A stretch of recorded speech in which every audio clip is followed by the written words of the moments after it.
Chicken curry बनाएर देखाउने छु।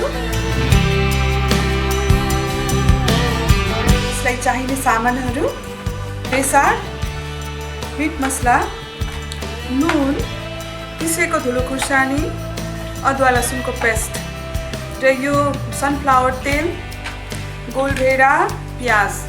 यो मासु चाहिँ छाला निकालेको मासु हो। अब यसलाई म पकाउँछु। अब मैले यसमा तेल राखेँ, प्याज मैले ठुलो ठुलो दुईटा काटेको छु। मासु पकाउँदाखेरि प्याजको कलर एकदमै ब्राउन हुनुपर्छ। ब्राउन भएपछि मासुको कलर पनि आउँछ र टेस्ट पनि। अझै ब्राउन बनाउनुपर्छ यसलाई। यतिको ब्राउन हुनुपर्छ। एकदमै मिठो कलर आएको छ। यो भयो भने चाहिँ एकदम मासु कलर एकदमै मिठो आउँछ। मैले मासु राखेँ यसमा।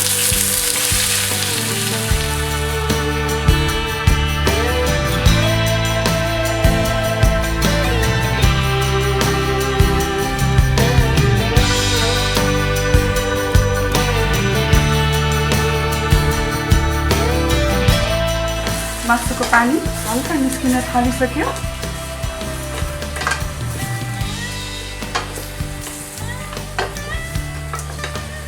एकचोटि फेरि चलाएर यसलाई फेरि ढाक्छु। यसको तेल निस्किन थालिसक्यो र यसमा मैले केही पनि राखेको छैन, तेल र प्याज मात्र। र पनि मसलाहरू राखेको जस्तो यसमा कलर आयो जस्तो। यो किनभने प्याजले गरेर र यो तेल जबसम्म तेल निस्किँदैन तबसम्म मसला राख्नु हुँदैन यसमा। अब तेल निस्क्यो, म यसमा मसला राख्छु। बेसार थोरै। यो मासु चाहिँ मैले आधा केजी मासु पकाएको हो। मसला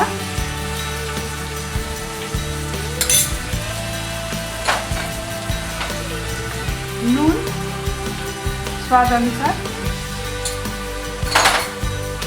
यसलाई मजाले चलायो।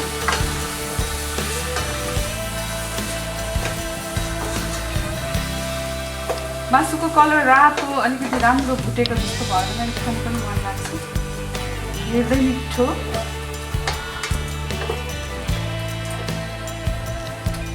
अब म यसमा जिन्जर गार्लिकको पेस्ट राख्दैछु।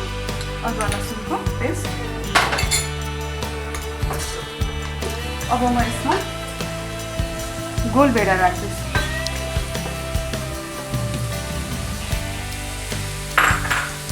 गोलभेडा राखिसकेपछि यसलाई फेरि ढक्कन लगाइदिने। अब यसलाई हेरौँ। 2-3 मिनट पकाइसक्यो। गोलभेडा सबै पाक्यो। अझ झन् मिठो कलर आयो यसको गोलभेडाले गरेर। र अब यसमा म चिली पाउडर, खुर्सानी, धुलो खुर्सानी। खुर्सानीले पनि अझ कलर निकाल्छ। अब यसमा म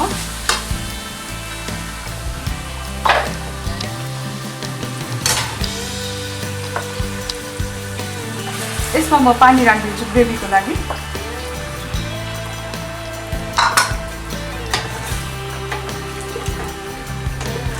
हल्का यसलाई चलाएर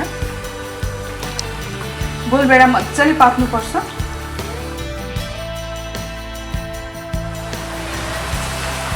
अब यो पाकिसक्यो। ग्रेभी पनि एकदमै मिठो यम्मी भएको छ। म यसलाई अब भाँडामा खनाउँछु।